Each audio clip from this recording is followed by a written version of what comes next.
I trusted her with everything. 12 years, joint accounts, equal partners. She smiled every morning while stealing my future. £505,000 gone, and I never saw it coming. Patricia slid the folder across her desk, and I remember thinking how neat everything looked. Numbers in columns, dates aligned, professional, clean. She didn't look at me when she said it. Orson, I need you to look at these transactions carefully. I pulled the folder closer, adjusting my reading glasses. Transaction records, bank statements, our joint account, the one Heather and I shared for everything, groceries, bills, life. What am I looking at? I asked. Patricia's finger traced down a column of withdrawals. £1,200,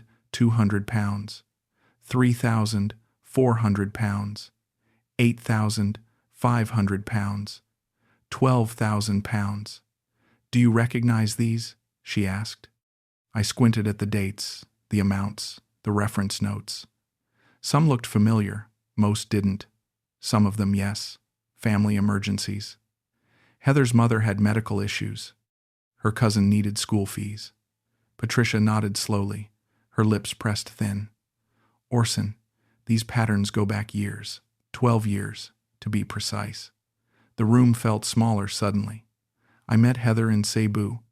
I need you to understand that first, because everything that came after started there, in that bright, chaotic expat mixer at a beachside bar where everyone was running from something, or looking for something, or both.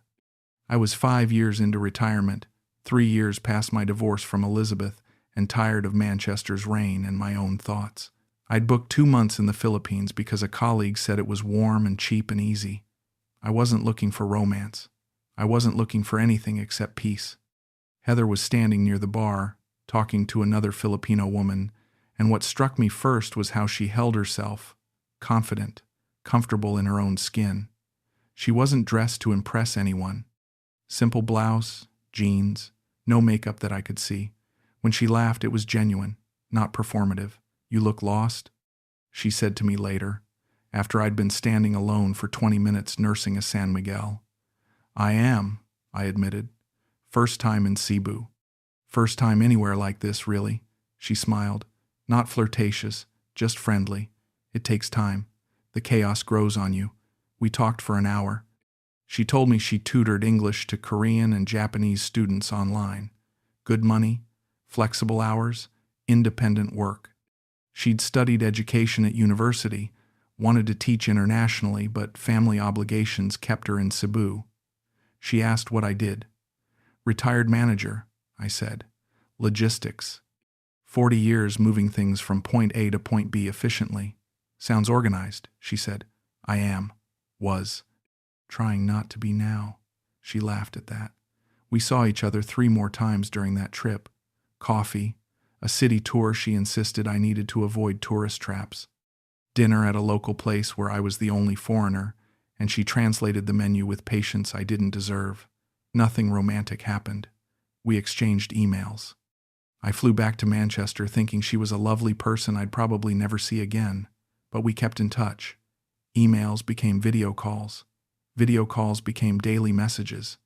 She told me about her students, her family, the small frustrations of life in Cebu. I told her about my garden, my son Simon, the strange loneliness of retirement. 6 months later, I flew back. This time, I stayed near her apartment. We spent every day together. Somewhere in those 2 weeks, I fell in love. Not the wild, desperate kind from my 20s. The quiet, certain kind that comes when you've lived long enough to know what matters. She was intelligent, educated, independent. She didn't need rescuing. She had her own life, her own income, her own goals. When I asked her to visit Manchester, she hesitated. Orson, I don't want you to think I'm looking for something from you, she said. I know, I told her. That's why I'm asking. She came to Manchester.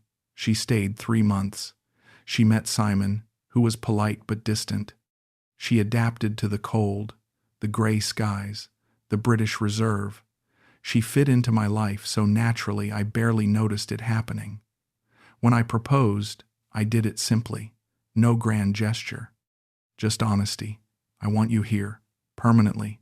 Not as a guest, as my partner, she cried. Are you sure? She asked. I've never been more sure of anything, I said. We married quietly. Registry office. Simon attended, a few of my friends. We honored her family's wishes with a small celebration in Cebu later, which I paid for gladly. It felt right, equal. When we set up our joint accounts, I insisted on it. We're partners, I told her. What's mine is yours. No his and hers finances. We build this together. She looked at me with such gratitude. You trust me that much? She asked. Of course I do, I said. Why wouldn't I? That was 7 years into what I thought was our partnership. Now, sitting in Patricia's office, staring at numbers that made my stomach turn, I heard her voice again. Orson, I need to be direct with you. These aren't just isolated withdrawals. This is a pattern, a systematic pattern, and it totals more than you think. I looked up at her. My accountant of 15 years, professional, careful, kind. How much? I asked. Patricia took a breath. Based on what I've traced so far, approximately £505,000 over 12 years. The number didn't land at first. It was too big, too absurd. I laughed. Actually laughed. That's impossible. I would have noticed. We review finances together. We make decisions together. Patricia opened another folder. Do you review every transaction, Orson? Or do you trust the summary statements? I felt something cold spread through my chest. I trust my wife, Patricia. That's what marriage is. She nodded, and in that nod I saw pity. I know. That's why I needed to show you this. I didn't sleep that night. I lay in bed next to Heather, listening to her breathe, and tried to remember every financial conversation we'd ever had. Morning came the way it always did. Her alarm at 7, my slower wake-up. The shuffle to the kitchen where she'd already started the coffee. Morning, she said, smiling at me. That smile I'd loved for 12 years. Morning, I managed. She poured my cup, added the milk the way I liked it, slid it across the counter. You look tired. Bad night? Just restless, I said. She kissed my forehead, casual and familiar, and moved to her laptop to check her tutoring schedule. I watched her and tried to see something different, some sign, some tell, nothing. Just Heather, doing what she always did, living the life we'd built together. Our routines were so normal, they were invisible. She tutored from home, 3 or 4 students a day, earning maybe £1,200 a month, modest but consistent. I'd retired comfortably, pension, savings, investments from 40 years of steady work. We split household bills from the joint account. We discussed major purchases together. When her mother got sick 4 years ago, she came to me worried. She needs surgery. It's expensive. I don't know what to do. I held her while she cried. We'll handle it. I said, family is family. How much? Maybe £8,000, she said. It's too much. I can't ask you for that.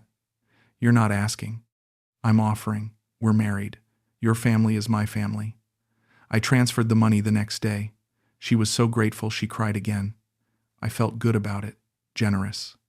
Like a proper husband. Looking back now, I can see the pattern Patricia showed me. That £8,000 withdrawal was real. I remember it clearly. But there were others, smaller ones. £500 here, £1,200 there, each with a note I never questioned. Cousin's school fees, uncle's medical emergency, family business investment. I prided myself on not being that husband, the controlling Western man who married a Filipino woman and treated her like a dependent. I wanted partnership, equality. So when Heather said she wanted access to certain accounts for household management, I set it up gladly. Makes sense? I said, you're here more than I am. You manage the daily stuff. She kissed me. Thank you for trusting me. Trust, that word again. She helped me set up online banking. I wasn't tech savvy, and she was patient, walking me through logins and passwords and security questions. You should check the accounts regularly, she said. Make sure everything's tracking right. I trust you to handle it, I said. But Orson, it's your money too. Our money. You should stay involved. I am involved. We talk about everything, don't we? She smiled. We do. I believed that. God help me. I believed every word.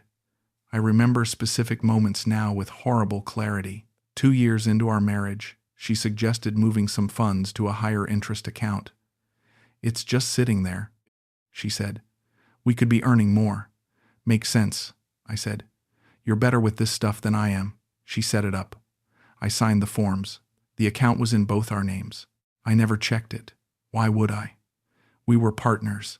3 years later, she mentioned a savings account for emergencies. Just in case, she said. Something separate from daily spending. Smart thinking, I said. I signed more forms. Joint access. Equal partnership. I was so proud of how we managed money together. How mature. How balanced. How utterly, completely blind. Patricia's timeline showed the truth. Withdrawals started 3 months after we married. Small at first. 200 pounds. 400 pounds. Testing, maybe. Seeing if I'd notice. I didn't. They grew. 800 pounds monthly.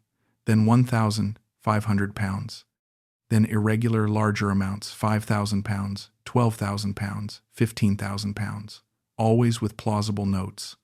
Always when I was distracted, traveling to visit Simon. Focused on a home renovation. Dealing with my own health issues. She chose her moments perfectly. I sat at Patricia's desk during our second meeting, the folder open in front of me, and felt physically ill. This can't all be real, I said. I would have seen something. Patricia pulled out another document. Bank accounts I didn't recognize, all in Heather's name, funded by transfers from our joint accounts. Regular, systematic transfers. These were opened 2 years after your marriage. Patricia said, the initial deposits came from your joint account. Every subsequent deposit came from the same source. Why wouldn't I see these on our statements? I asked. Patricia looked at me with that same careful kindness. Did you review the full statements, Orson? Or just the summary balances she showed you? The room tilted.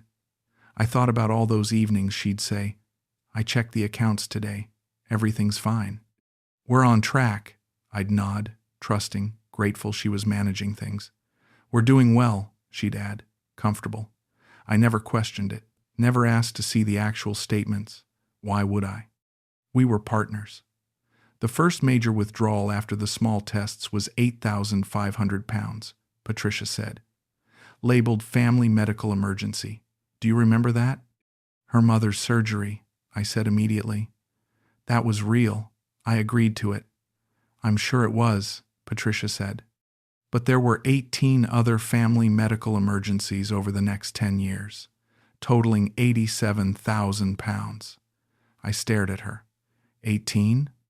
And that's just one category.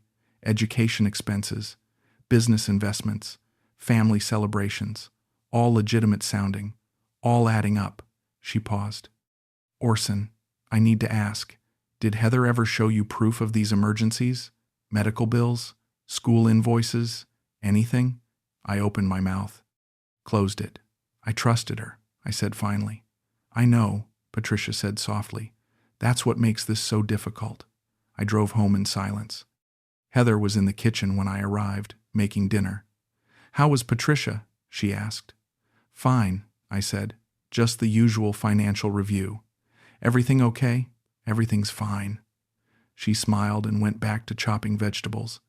I watched her move around our kitchen, humming softly, and tried to reconcile the woman I loved with the numbers in Patricia's folder. I couldn't. They were two different people. Or maybe I'd never known who she really was. Patricia called me back 3 days later. I've found more, she said. Can you come in?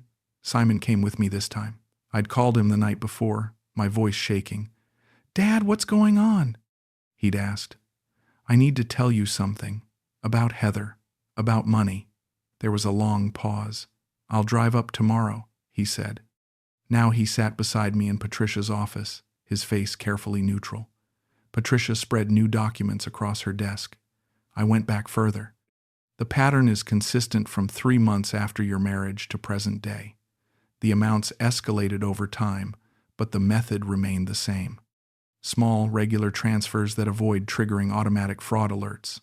Larger, occasional transfers tied to claimed emergencies. "Show me everything," I said. She walked us through it. Year 1, £12,400 total, mostly small transfers, £200 to £800 monthly. Year 2, £28,000. The amounts increased.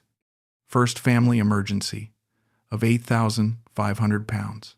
Year 3, £31,000. A business investment of £15,000. By year 5, the annual total was £48,000. That's when the separate accounts were opened, Patricia said. Accounts only in Heather's name, but funded entirely from your joint accounts. Simon leaned forward.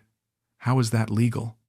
Technically, it isn't fraud if she had legitimate access to joint accounts, Patricia said. Morally reprehensible, yes.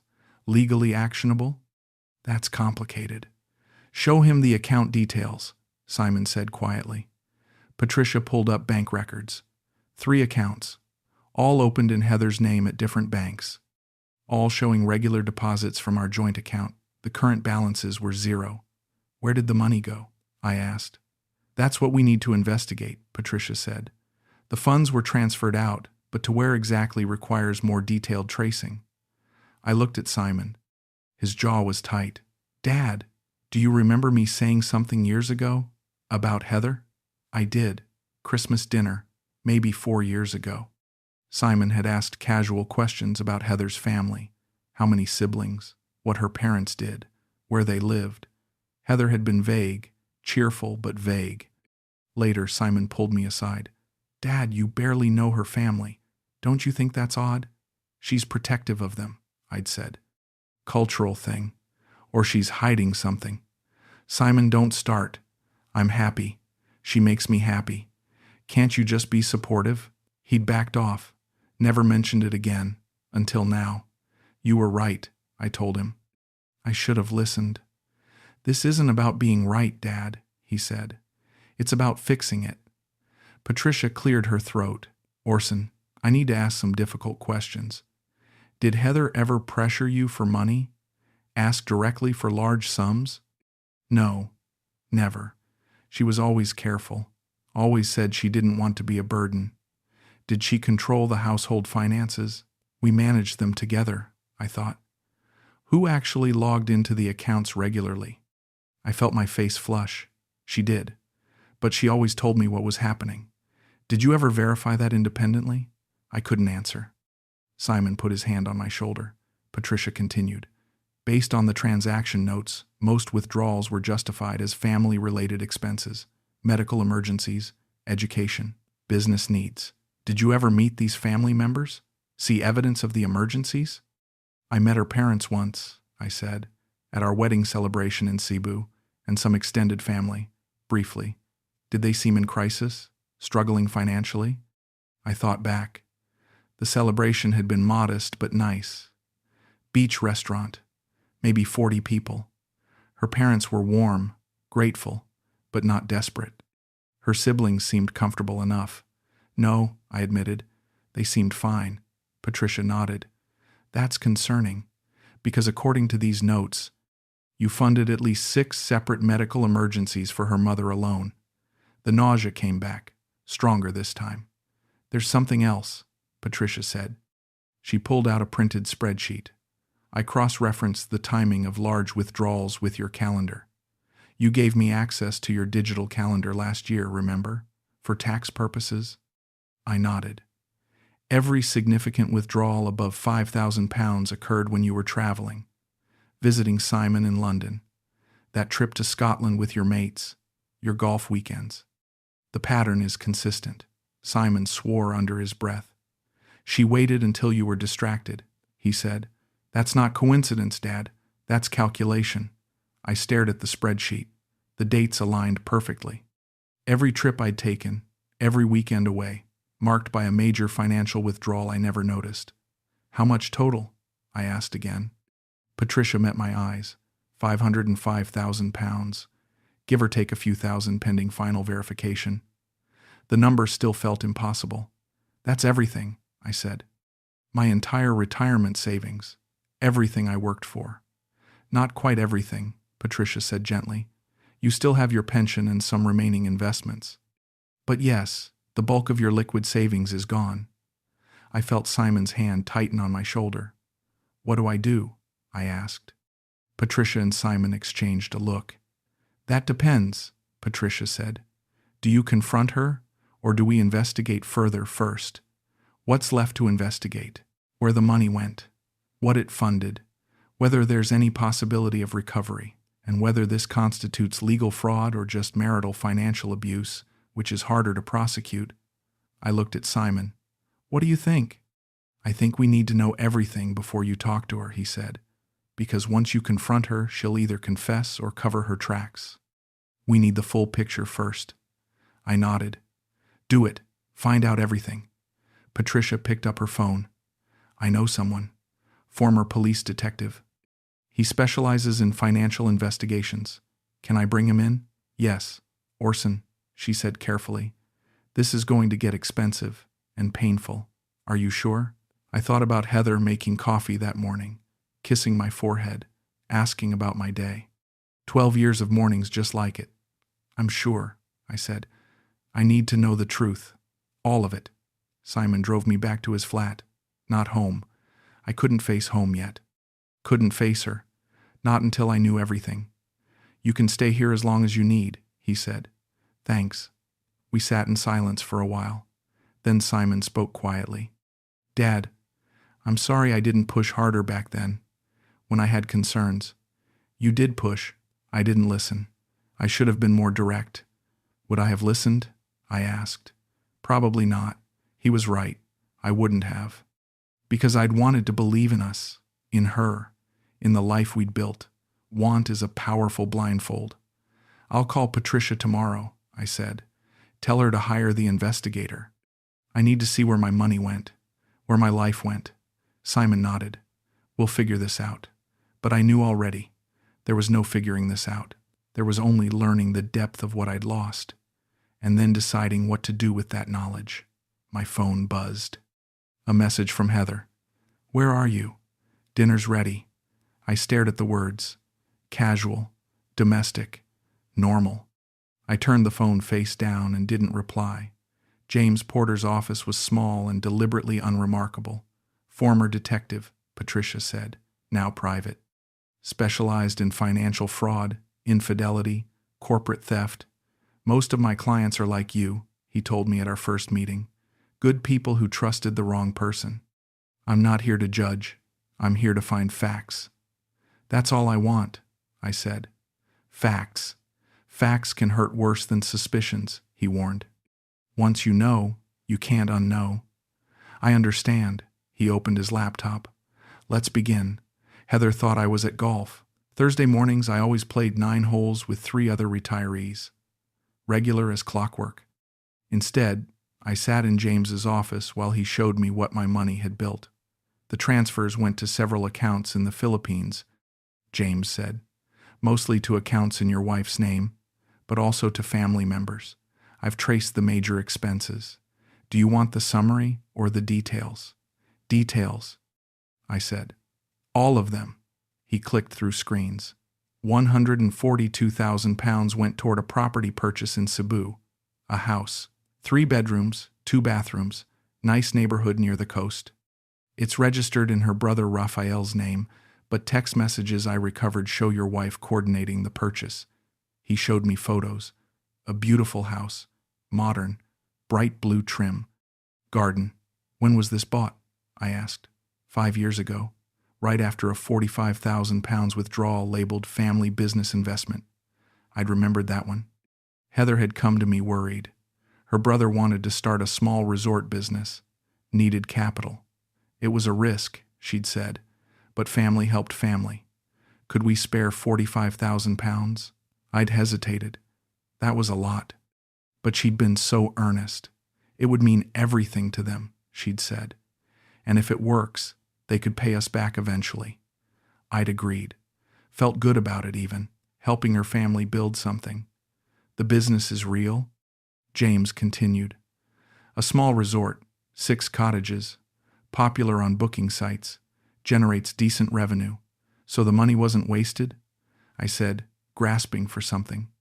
James looked at me carefully. The business exists, but you're not listed as an investor. You're not on any paperwork. You funded it entirely, but you own none of it. He showed me more. £68,000 for vehicles, 2 cars and a motorcycle, all registered to family members in Cebu. £34,000 for education expenses. Real expenses, university fees for nieces and nephews, but far more than Heather had ever mentioned. £12,000 for a wedding I'd never heard about. Her cousin's daughter. Big celebration. Heather had attended via video call while I was in Scotland. You didn't go? James asked. She said it was small, family only, too far for me to travel for something brief. He nodded. There are photos, over 200 guests. He showed me. Heather in the photos, center of many of them, smiling beside people I'd never met, captions in Tagalog that James had translated. Our generous Aunt Heather. Thanks to Heather's support. Blessed to have family like Heather. Then James opened Facebook. Your wife has 2 accounts. The one you're connected to, which is mostly dormant, and this one. He turned the screen. A full profile. Heather's face, but a life I didn't recognize. Photos of the house. The resort. Family gatherings. Birthday parties. Her holding a niece's baby. Comments in Tagalog and English praising her generosity, her success, her kindness. She posted 3 days ago, James said, about funding her nephew's medical school tuition. People congratulated her, called her selfless. I scrolled through the timeline, years of posts. A parallel life documented in detail while I'd thought we were living quietly in Manchester. She's a hero there, James said. Self-made woman who supports her whole family. Everyone thinks she earned this money herself, through hard work, independence. She tutors online, I said weakly. Maybe £1,200 a month. I know. I've seen her actual income. This lifestyle isn't funded by tutoring. I felt dizzy. James pulled up bank transfers. The pattern is sophisticated. She never took huge lump sums that would trigger alerts. She spread it across time, across accounts, across justifications, small enough to avoid suspicion, consistent enough to build an empire. An empire, I repeated. That's what it is. A house, a business, vehicles, education, weddings, medical care. All funded by you, credited to her. He paused. There's more. I didn't want more. I wanted to leave, forget everything. Go back to this morning when I was just a man whose wife was stealing from him, not a man who'd funded an entire alternate reality. Show me, I said. James opened a folder of documents. Property records, business registrations, bank statements from Philippines accounts. Your wife has assets in Cebu worth approximately £280,000. None of it is in your name. None of it lists you as a contributor. Legally, she owns it all. But I paid for it, with money from joint accounts she had legal access to. That's the problem. In the eyes of the law, she was authorized to use those funds for our life together, not for a secret life in the Philippines. I agree. But proving intentional fraud versus marital financial disagreement is difficult, especially across international jurisdictions. He showed me more photos. Heather with her family, always central, always celebrated.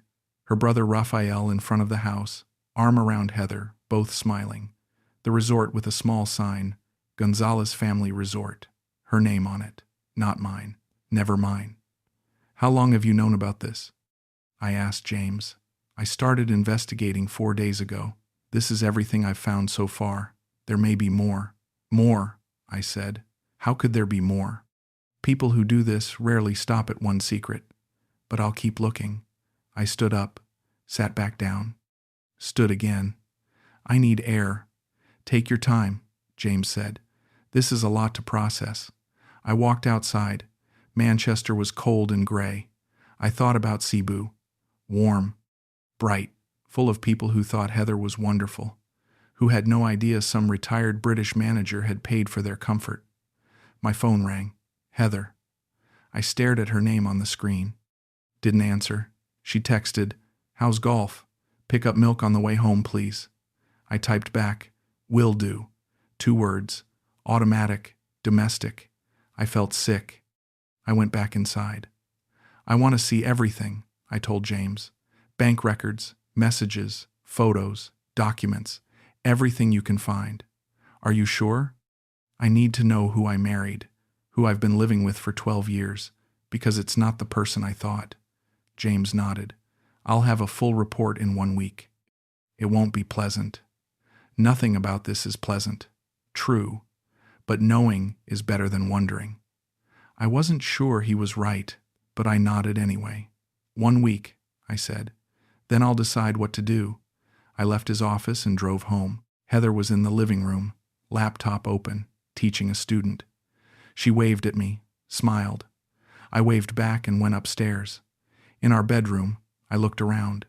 12 years of shared space. Her clothes in the wardrobe, her books on the shelf, her photos on the dresser, evidence of a life together. But now I knew she'd been living 2 lives, one with me, one I'd funded without knowing, and I had no idea which one was real. I practiced what to say for 3 days. Rational questions, calm tone. I'd approach it like a business meeting. Present the evidence, ask for explanation, listen carefully, stay composed. I'd written notes, bullet points, kept them in my pocket. Thursday evening, Heather came home from her last tutoring session at 6. She was humming, happy. "Good day?" I asked. "Very good. My student passed her exam." She was so excited. She kissed my cheek. "How was your day?" I put the folder on the kitchen table. Bank statements, property records, everything James had given me. "We need to talk," I said. Her eyes went to the folder. Something flickered across her face, not shock. Something else. "What's this?" she asked. "Sit down, please." She sat. I sat across from her. All my careful plans dissolved. "I know about Cebu," I said. The silence lasted maybe 5 seconds. It felt longer. Her face didn't fall, didn't show surprise. It hardened, like a mask settling into place. "What do you know?" she asked carefully. "The house, the resort, the cars, the money, all of it." She looked at the folder, then at me. "We need to talk about this properly," she said, as if I was the one being unreasonable, as if I was the one who needed to explain. "Properly?" I said. "Heather, you've taken over £500,000 from our accounts. Without telling me, without asking. You've built an entire life in the Philippines that I knew nothing about." "I didn't take anything," she said. Her voice was steady, controlled. "Those were our accounts, joint accounts, my money too." "Your money from what? Tutoring? You make maybe £1,200 a month." "My money from being your wife?" she said. "From leaving everything, my country, my family, my career, to be here with you." I stared at her. "So marriage is payment?" "Marriage is partnership," she said. "But you don't understand what I gave up, what I sacrificed. Then explain it to me." She stood up, crossed her arms. "You're wealthy, Orson. You have a pension, savings, investments. You worked 40 years and built security. I had nothing. My family had nothing. In Filipino culture, when you're successful, you share. You help. It's not optional, it's obligation. So you took my money to fulfill your obligations?" "Our money," she corrected. "And yes, because you would have said no if I'd asked for that much." "You're right," I said. "I would have, because £500,000 isn't helping family. It's building an empire. It's taking care of people I love," she said. Her voice rose slightly. "People you've never bothered to know. You met my parents once. Once. You've never asked about my siblings, my cousins, my nephews. You've never cared about my world back home." I felt my hands shaking. "I've sent money every time you asked. Every emergency, every need, I trusted you. You sent money when you felt like it, when it was convenient. Small amounts, controlled amounts. You kept the power. I gave you access to everything. Access isn't equality, she said. You still saw it as your money that you were sharing, not our money that I had equal right to, because I earned it. And I earned my share by being here, by leaving my life, by cooking your meals and managing your house and being your wife. Her voice was sharp now, cutting. You think that has no value? You think I didn't sacrifice anything? I never asked you to sacrifice, I said.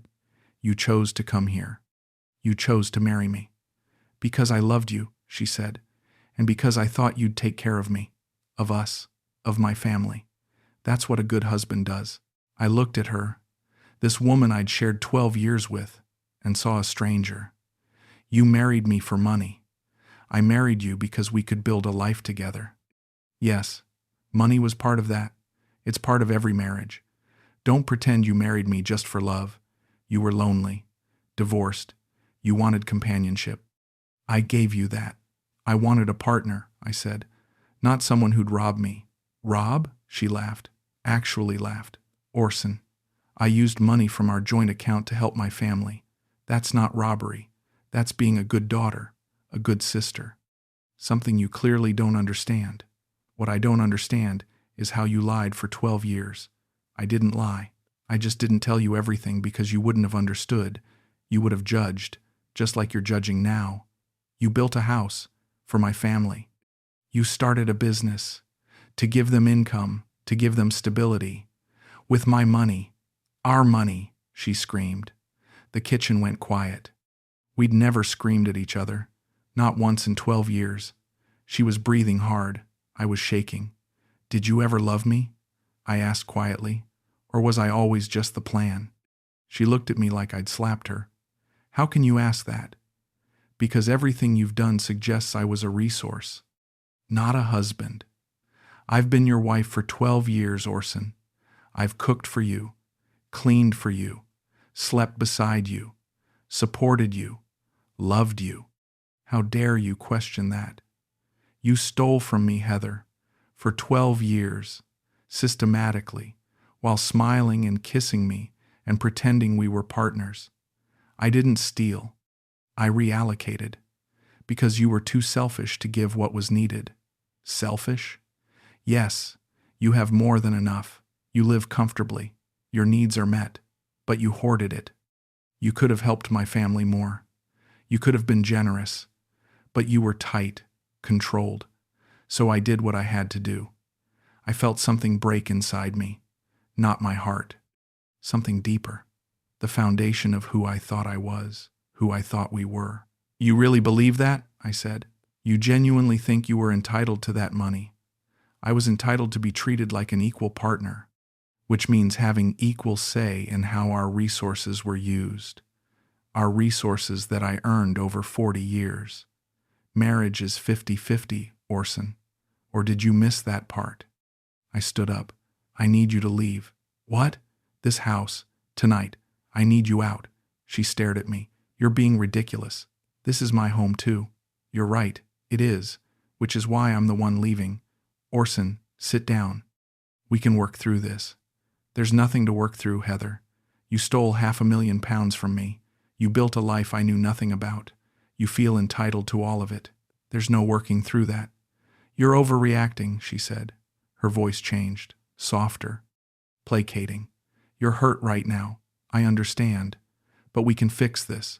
We can talk about it properly when you've calmed down. I am calm, I said. This is me calm. This is me finally seeing clearly. I picked up my phone and called Simon. Can you come get me? I asked. Now? On my way, he said. Dad, are you okay? No, but I will be. I hung up. Heather was watching me. Where are you going? Simon's flat. Until I figure out what comes next. This is stupid. You're being emotional. Yes, I am. 12 years of trust destroyed tends to make a person emotional. I didn't destroy anything, she said. You did. By checking up on me. By not trusting me. By treating me like a criminal instead of your wife. I looked at her. Really looked at her. Do you even hear yourself? You stole from me and you're making yourself the victim? I'm not a victim, she said. Neither are you. You're a controlling man who can't handle that his wife had her own priorities. Your priorities cost me £500,000. Your ego cost you a marriage, she said. Simon. Pulled up outside. I grabbed my wallet, my keys, my phone. I'll collect my things later, I said. Orson, don't do this. Don't be stupid. We can fix this. I stopped at the door. Turned back. Did you ever love me, Heather? Honestly. Or was I always just access to a better life? She was silent for a long moment. Then she said, I loved what we could have been, what we were supposed to be. That's not an answer. It's the only answer I have. I nodded. That's what I thought. I left, got in Simon's car. He didn't ask questions, just drove. I watched the house disappear in the side mirror. 12 years. Gone. Not slowly. All at once. The marriage had ended the moment I saw those bank statements. I just hadn't known it yet. Now I did. And there was no going back. I stayed at Simon's flat for 3 days. Small, spare room, single bed, window overlooking a car park. It was enough. Simon gave me space, brought me tea. Didn't ask questions I wasn't ready to answer. On the second day, Heather called. I let it ring. She called again an hour later. I answered. Orson, we need to talk, she said. No hello, no apology. I'm listening, I said. Have you calmed down enough to discuss this rationally? Calm down. As if I'd thrown a tantrum. As if discovering systematic theft was an overreaction. I'm calm, I said. Then come home. We'll sit down properly. Work this out like adults. There's nothing to work out, Heather. Of course there is. Marriages have problems. We fix them. That's what commitment means. You stole from me for 12 years. I used our money to help my family. That's not stealing. She sounded frustrated, not remorseful, not apologetic, frustrated that I wasn't understanding her perspective. Why can't you see that what you did was wrong? I asked. Why can't you see that what you did was cruel? She countered, hoarding money while my family struggled. That's cruel, Orson, that's selfish. I hung up. She called again the next day. Same tone, same lack of understanding. Have you thought about what I said? About partnership? About equality? I've thought about a lot of things, I told her. Good. Then you're ready to talk properly. I'm ready to file for divorce. Silence. Then, you're not serious. Completely serious. Orson, you're being childish. People don't divorce over money disagreements. This isn't a disagreement. This is theft, deception, betrayal. It's a cultural misunderstanding, she said. You don't know what Filipino families expect. You don't understand obligation. Then help me understand. Explain how taking £500,000 without telling me is cultural. You wouldn't have understood if I told you. You would have said no. You would have controlled everything. So lying was better? Strategic omission isn't lying. I almost laughed. Strategic omission, that's what you're calling it. Call it what you want. I did what I needed to do for my family, and I won't apologize for that. I'm not asking you to apologize, Heather.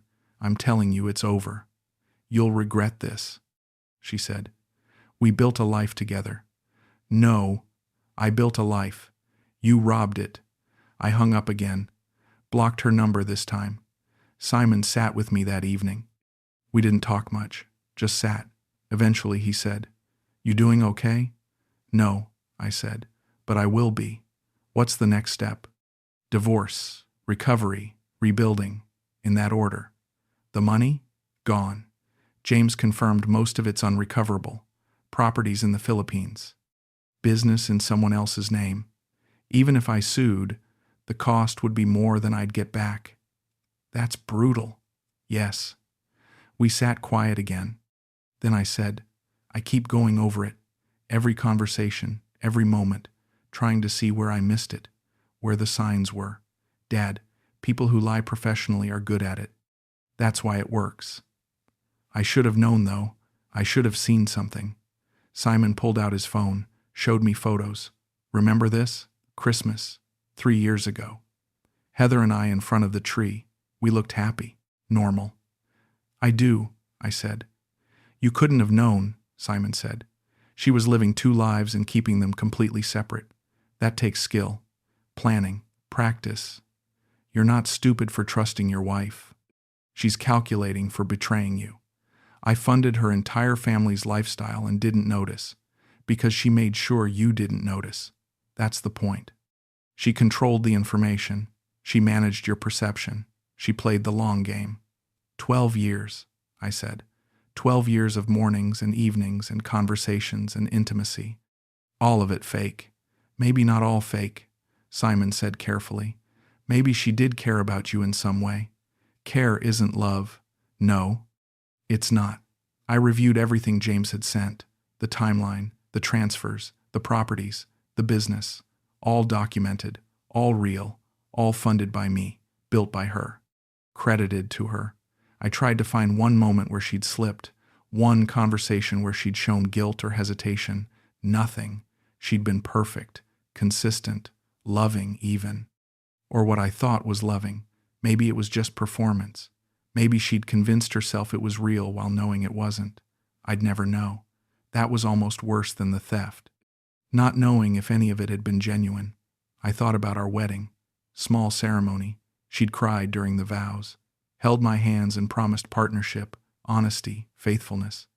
Had she meant any of it? Or was it already the plan? Take the vows. Get the access. Build the empire. 3 months later, the first withdrawal. Small test. 200 pounds. I didn't notice. Then 400 pounds. Still nothing. Then 800 pounds. By 6 months, she knew I wasn't paying attention. By a year, she'd refined the system. By 12 years, she'd perfected it. 500,000 pounds. Gone. While I made her coffee every morning and thought we were happy. Dad, Simon said quietly. What? You can't torture yourself with this. You can't replay every moment looking for clues. It'll drive you mad. I need to understand. You do understand. She married you for access. She used that access systematically. She justified it with culture and obligation and twisted logic. That's all there is to understand. It's not enough. It has to be. Because she's never going to give you more. She's never going to admit she was wrong. She genuinely believes she was entitled to it. He was right. I knew he was right. But knowing didn't help. That night I couldn't sleep. I kept thinking about the house in Cebu, the one I'd bought without knowing. 3 bedrooms, blue trim, garden. Did she visit it? Did she sleep there when she went back to the Philippines? Did she walk through rooms I'd paid for and feel proud? Did her family thank her? Did they know about me at all? Or was I just the invisible funding source? The automatic cash machine that kept their lives comfortable? I'd never know that either, because I'd never ask, because I'd never see her again if I could help it. I was done. With her. With the marriage. With the hope that any of it had been real. I just had to figure out how to move forward when everything I'd built was based on a lie. Margaret Chen's office was in central Manchester. Professional. Clean. Diplomas on the wall. Family law specialist. 25 years experience. Simon had found her. She's good, he'd said. Doesn't sugarcoat. Tells you what's real. I needed real. I'd had enough fantasy. She was exactly as Simon described. Mid-60s. Sharp suit. Sharper eyes. She shook my hand, gestured to a chair, and got straight to it. I've reviewed the documents you sent, she said. I won't lie to you, Mr. Blackford. This is complicated. How complicated? Recovering the money? Nearly impossible. The funds were transferred from joint accounts that your wife had legitimate access to. In the eyes of the law, she was authorized to use those accounts for our life together. Not for secret property purchases in the Philippines. I agree.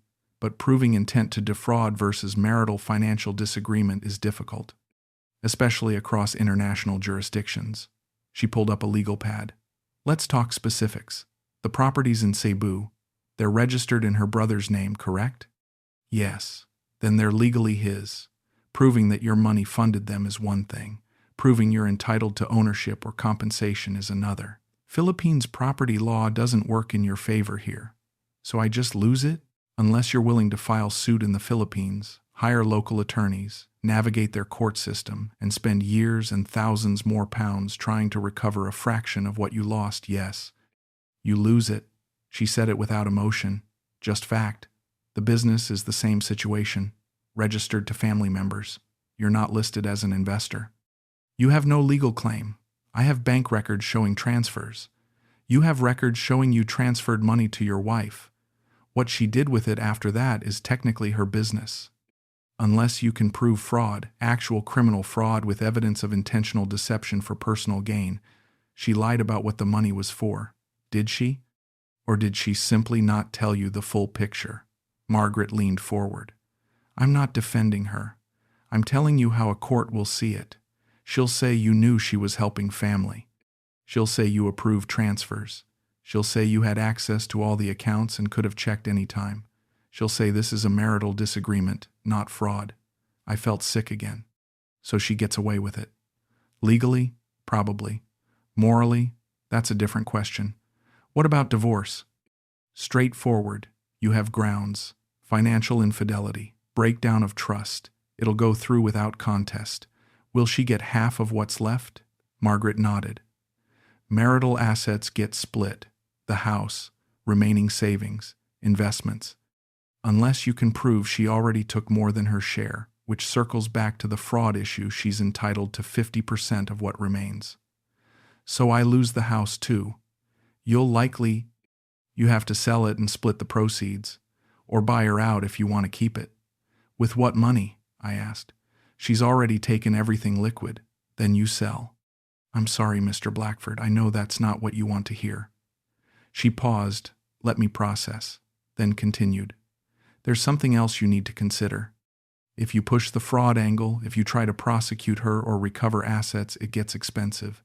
International lawyers, court fees, investigators. You could spend £50,000 or more and still lose, because the burden of proof is on you. You have to prove she intended to defraud, that she deceived you knowingly and maliciously. And she has a defense, cultural obligation, family duty, marital asset sharing. Juries are sympathetic to that, especially with a Filipino wife and a British husband. The optics aren't in your favor. The optics. I'm being blunt because you need to know. This plays into stereotypes. Wealthy Western man marries younger Asian woman. Feels entitled to control all the money. Gets upset when she helps her family. I'm not saying that's fair. I'm saying that's how it could be framed. She's not younger, I said. She's 42. To a jury, that detail won't matter. What matters is the narrative. And her narrative is stronger than yours from a sympathy standpoint. I sat back. So what do I do? You have two options. 1. Fight. Spend years and a fortune trying to recover assets and prove fraud. Maybe win, probably lose. Definitely destroy yourself emotionally in the process. 2. Cut your losses. Divorce quickly. Split what's left. Move on. Rebuild. That's not justice. No, it's not. But it's practical. And sometimes practical is better than just... She softened slightly. Mr. Blackford, I've handled hundreds of these cases. Financial infidelity, hidden assets, secret spending. And I can tell you, the clients who choose closure over justice tend to be happier in the long run. The ones who fight often win nothing except more pain. She stole from me for 12 years. I know, and that's terrible, unforgivable. But the legal system isn't designed to punish terrible people. It's designed to split assets and end marriages. That's all it can do for you. I thought about the house, our house. 12 years of memories, all poisoned now. How long does divorce take? 6 months to a year typically. Faster if she doesn't contest. She'll contest. Maybe. But if you're offering a fair split, her lawyer will advise her to take it. Fighting is expensive for her too. She has my money to fight with, true. But she also has a life in the Philippines she might want to return to. Dragging this out keeps her here. She might prefer a quick settlement. Margaret closed her notebook. Think about what you want, Mr. Blackford. Really think. Do you want revenge? or do you want peace? Because you can't have both. I left her office feeling hollow. Simon was waiting outside. How'd it go? He asked. She's right. I can't recover the money, can't prove fraud, can't get justice. All I can do is divorce and move on. That's something, Simon said. Is it? Because it feels like losing everything twice. Once to her theft, once to the legal system that can't help me. You're losing money, Dad. Not yourself. That's still intact. Is it? I asked. Because I don't feel intact. I feel destroyed. We walked to the car in silence. I thought about Margaret's question. Revenge or peace? I didn't want revenge. I wanted acknowledgement. I wanted Heather to admit what she'd done was wrong, to show remorse, to apologize. But I knew I'd never get that. She'd never see herself as the villain. In her mind, she was the victim, the generous family hero, the misunderstood wife. And nothing I said or did would change that. So peace, then, whatever that looked like, even if it meant accepting injustice, even if it meant she walked away with everything while I rebuilt from scraps. I didn't have a choice. The legal system had made that clear. I could fight and lose, or accept and move on. Those were my options. I chose the latter, not because I wanted to, but because it was all I had left. I returned to the house 2 weeks later. Heather's car was in the drive. I'd texted her that I was coming, told her I'd be collecting my belongings. She'd replied, "We should talk first." I didn't want to talk, but I knew this was the last conversation we'd ever have. Might as well end it properly. She was in the kitchen when I arrived. Coffee made, 2 cups on the table, like old times, like nothing had changed. "Sit," she said. Not a request, a command. I sat. She pushed a cup toward me. "You look tired," she said. "I haven't been sleeping." Me neither. I doubted that. She looked fine, calm, composed, like always. "I've hired a solicitor," I said. "So have I. Divorce will take about 6 months, if that's what you want."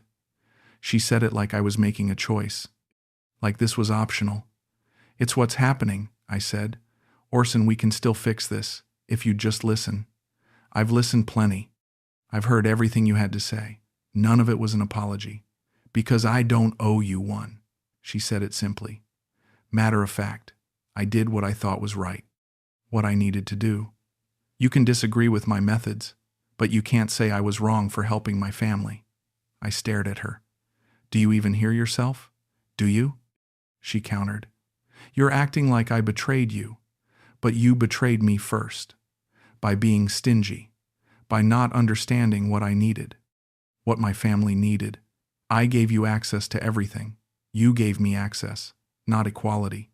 You still controlled the narrative. You still held the power, because I earned the money, and I earned my share by being your wife.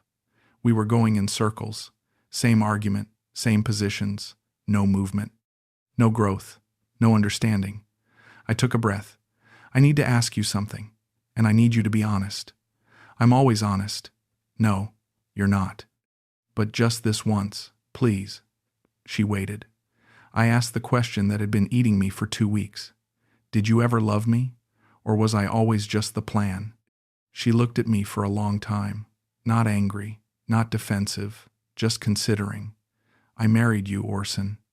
I moved across the world. I left my family, my friends, my country. I learned to live in the cold and the rain and the British stiffness. I gave you 12 years of my life. Of course I loved you." "That's not an answer. It's the truth." "Then explain to me how you could love me while stealing from me." "I didn't steal. I reallocated resources to where they were needed most, without telling me, because you wouldn't have understood. You didn't understand my culture, my obligations, my reality. So you lied. I protected what mattered. Me or the money?" I asked. She didn't answer. That was answer enough. I stood up. "I'm going to pack some things. Orson, please, just stop being stubborn. We can work through this. There's nothing to work through. You don't think you did anything wrong. I know you did. We can't both be right. We can both be understood. she said. We can find middle ground. No, we can't. Because you don't see middle ground. You see your way and my wrong way. That's not fair. Fair? You want to talk about fair? I felt anger rising again. Pushed it down. Heather, you took £500,000. You built properties I didn't know about. You funded a business I had no stake in. You made yourself a hero to your family using my money. And you think I'm being unfair by ending this? I think you're being emotional instead of rational. I'm being both, and both tell me the same thing. This marriage was a lie. It wasn't a lie, she said. Her voice cracked slightly. First emotion I'd heard from her in weeks. I cared about you. I still care about you. But you expected me to abandon my family, to stop being Filipino, to become some version of myself that fit your idea of a wife. I never asked you to stop being Filipino. You asked me to prioritize you over them. Same thing. I asked you not to steal from me. That's not the same thing at all. To you, maybe. To me, it's exactly the same. We stared at each other across 12 years of misunderstanding. Or maybe there was no misunderstanding. Maybe we'd always seen things differently. Maybe I'd wanted partnership and she'd wanted access.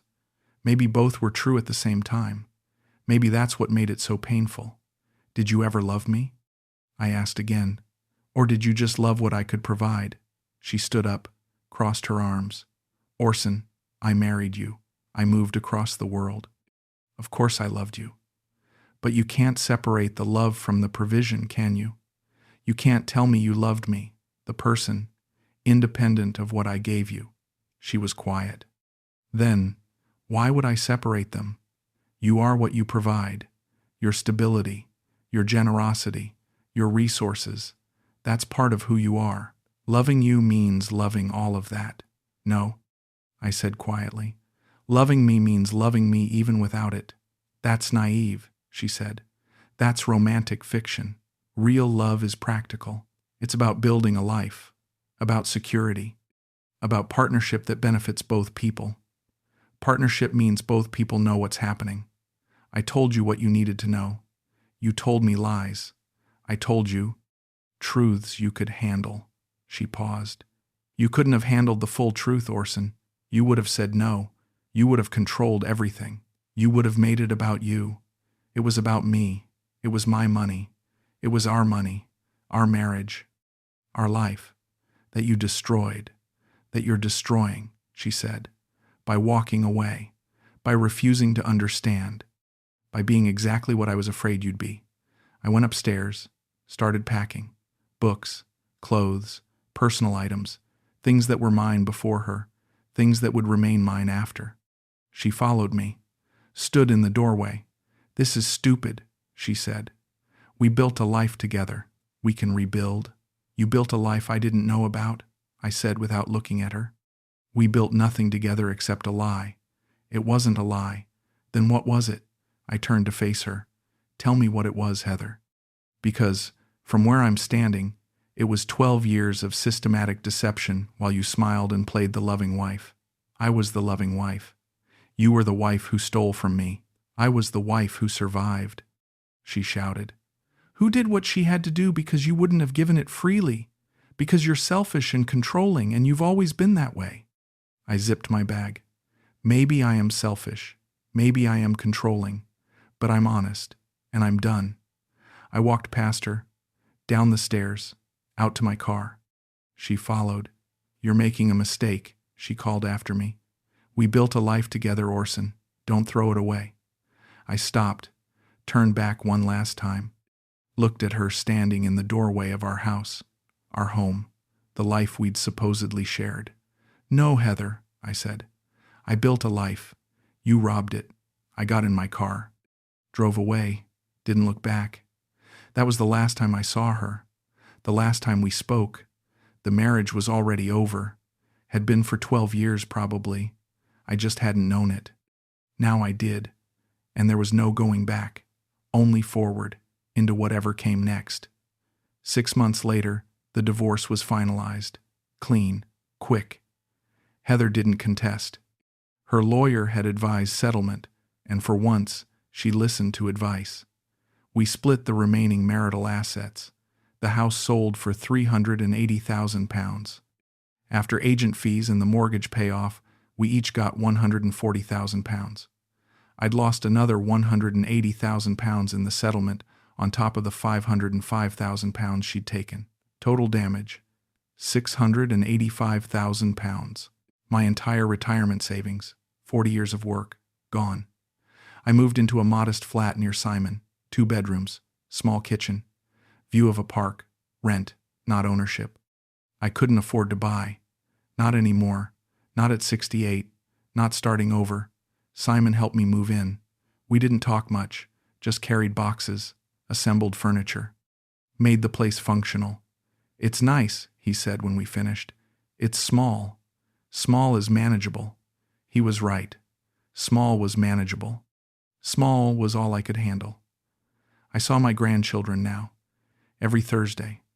Sometimes Saturdays too. Something I'd rarely done when Heather was in my life. She'd never been unkind to them, but she'd never encouraged family time either. Now I had time. Nothing but time. Simon never said, "I told you so," but I saw it sometimes. In the way he looked at me, in the careful way he asked how I was doing, in the space he gave me to process. I didn't blame him. He had told me.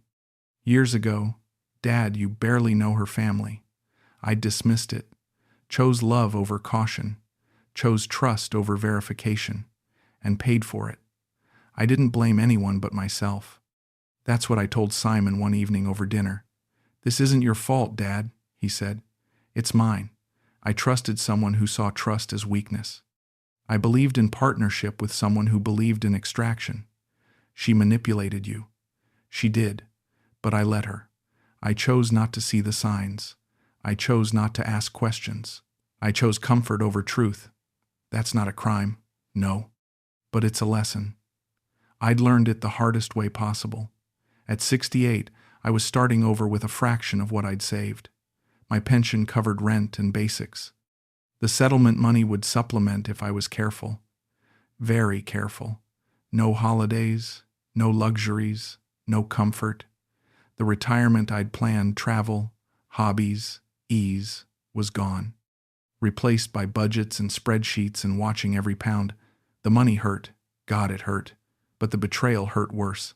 That's what woke me at 3 a.m, not the financial loss. The realization that I'd been married to a stranger, that every memory was poisoned, every shared moment suspect. I couldn't remember a single morning without wondering, was she calculating then? Was she planning the next transfer while I made us breakfast? Was she thinking about Cebu while lying beside me? I'd never know. And that not knowing was worse than any truth could have been. I ran into Margaret Chen one day, the solicitor, at a coffee shop. She recognized me. "Mr. Blackford, how are you?" "Surviving," I said. "That's good." "Survival is underrated." "Is it?" "Yes, because a lot of people in your situation don't. They get bitter, angry, stuck. You're not stuck. How do you know? You're here, getting coffee, living your life. That's not stuck. That's moving forward." I wanted to believe her. Some days I did. Some days I was just tired. Tired of being angry. Tired of replaying every conversation. Tired of feeling stupid. Tired of missing something that had never been real. I heard through Simon that Heather had returned to Cebu. Living in the house I'd unknowingly bought. Managing the resort business I'd unknowingly funded. Living the life I'd made possible. Her family still thought she was wonderful.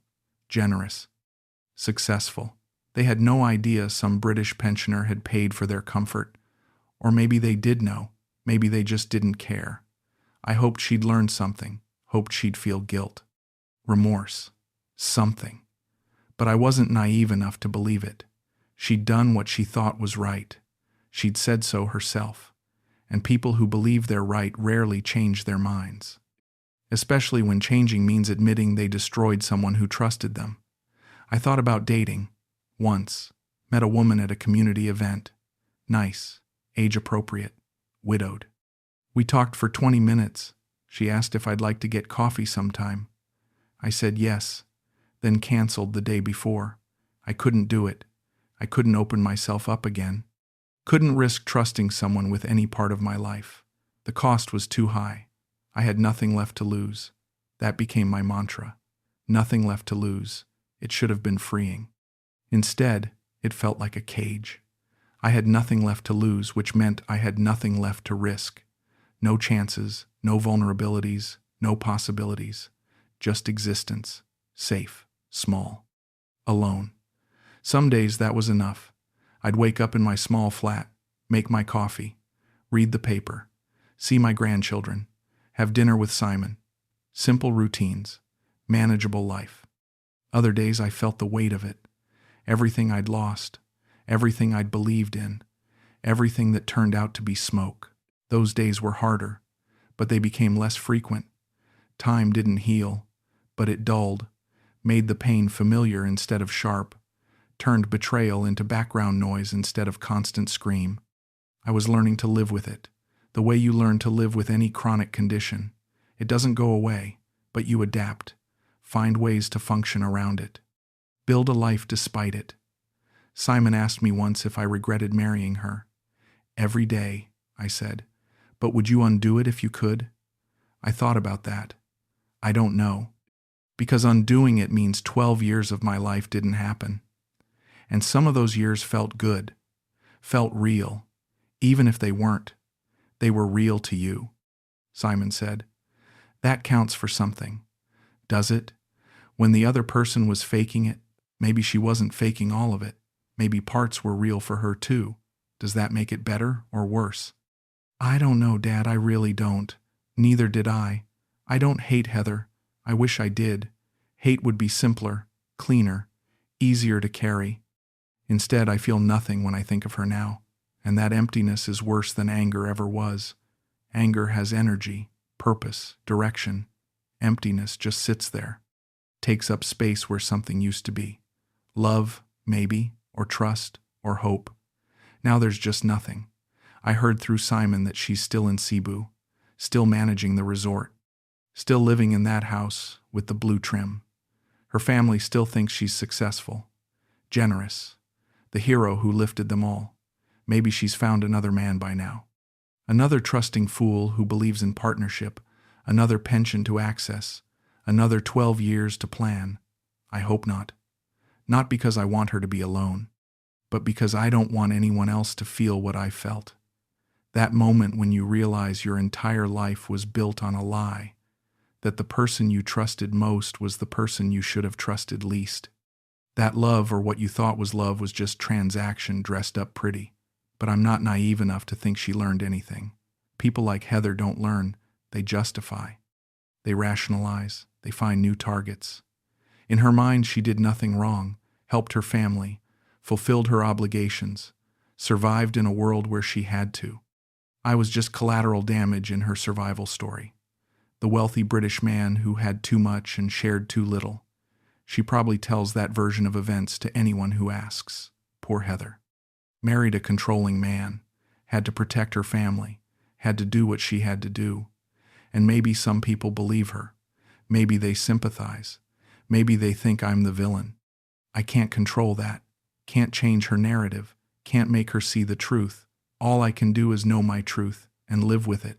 I've learned things, hard things. Trust without verification is just willful blindness. Some people see marriage as partnership. Others see it as access. You can share 12 years with someone and never truly know them. Not really. Not the parts they don't want you to see. Love isn't always enough. Sometimes it's not even real. Just performance maintained long enough to achieve a goal. These lessons cost me everything. But I have them now. Carry them. Use them to navigate what's left. I don't date. Probably never will again. People ask sometimes, you're still young enough. You deserve companionship. Don't let one bad experience ruin the possibility. But it's not one bad experience. It's 12 years of systematic betrayal that I was too stupid or too trusting or too desperate to see. That changes a person, makes them wary, makes them careful, makes them prefer solitude to risk. My retirement should have been comfortable. I'd planned it carefully. 40 years of saving, investing, building security. I'd pictured travel, hobbies, time with grandchildren, ease. Instead, it's budget management, careful spending, watching every pound because there's no cushion anymore, no savings, no backup. Just pension and what's left from the settlement, enough to survive, not enough to thrive. I live in a small flat, cook simple meals, walk instead of drive when possible. Skip luxuries I used to take for granted. It's not the life I wanted, but it's the life I have, and I'm learning to accept that. Some days I'm even okay with it. The flat is quiet, peaceful. No one's stealing from me, no one's lying to me, no one's building secret empires while I sleep. There's value in that. In knowing what's mine is actually mine. In knowing I'm alone but safe. In knowing the only person who can hurt me now is me. I see Simon weekly, my grandchildren more often. They're good kids, smart, kind. They don't know the full story, just that Grandpa and Heather divorced, that Grandpa lives alone now, that visits are at the flat, not the house. They don't need to know more, don't need to carry my pain. Childhood should be light. I do my best to keep it that way for them. Simon knows everything, doesn't judge, just supports, quietly, steadily, the way good children do when their parents stumble. I'm grateful for him, for his patience, for his presence, for not saying, "I told you so," even though he did, even though I should have listened. He's built a good life, good family, good career, good choices. I'm proud of him. Even if I'm not proud of myself, I think about Heather sometimes. Not often, but sometimes. Wonder if she thinks about me. Wonder if she feels anything. Guilt, regret, satisfaction. Wonder if she tells herself stories to justify what she did, or if she's moved on completely, never looks back, never questions, just lives her life in the house I bought without knowing, manages the business I funded without consent, enjoys the comfort I made possible through theft. I'll never know, because I'll never ask, because I'll never see her again. Because what would be the point? She'd tell me I'm wrong, that she was entitled, that I'm selfish for not understanding. We'd go in circles, same argument, same positions, same lack of resolution. Better to leave it alone, leave her in the past, leave the questions unanswered, move forward into whatever comes next. I wake up every morning in my small flat, make my coffee, watch the sunrise through my small window, remind myself, I'm free, free from the lie I was living, free from the woman who saw me as a bank account, free from the marriage that was never what I thought it was. It's not the freedom I wanted, not the retirement I planned, not the life I envisioned, but it's mine, truly mine, built on truth instead of deception, small instead of grand, honest instead of pretty, and some days that's enough. Some days I'm grateful just to wake up, to breathe, to know I survived something that could have destroyed me. It didn't destroy me. It changed me, damaged me, took almost everything I had, but I'm still here, still standing, still moving forward. That has to count for something. The closure never comes. People think divorce brings closure, ends things cleanly, ties up loose ends. It doesn't. Not when the betrayal ran that deep, not when the lies lasted that long, not when the person who hurt you never admits they hurt you. I'll carry this forever. The knowledge that I was married to a stranger, that I funded a life I never knew existed, that I was loved, if I was loved at all, only for what I could provide, not for who I was, not for my character or kindness or companionship, just for access, resources, money. That knowledge doesn't fade, doesn't heal, just becomes part of who I am now, the man who trusted too much, who wanted partnership and got extraction, who learned the hardest way that love isn't always what it seems. But I'm here, 68 years old, starting over, building a small, honest life, seeing my family, managing my budget, surviving my betrayal. It's not much, but it's real. And after 12 years of beautiful lies, real is enough. It has to be, because it's all I have left. And I'm learning slowly, painfully, that sometimes all you have left is exactly what you need, not to thrive, not to flourish, just to continue, to wake up tomorrow, to make coffee, to live another day. That's my life now. Small, honest, mine, free from the woman who stole my future, free from the lie I was living. It's not the freedom I wanted, but it's the freedom I have. And some days, that's enough.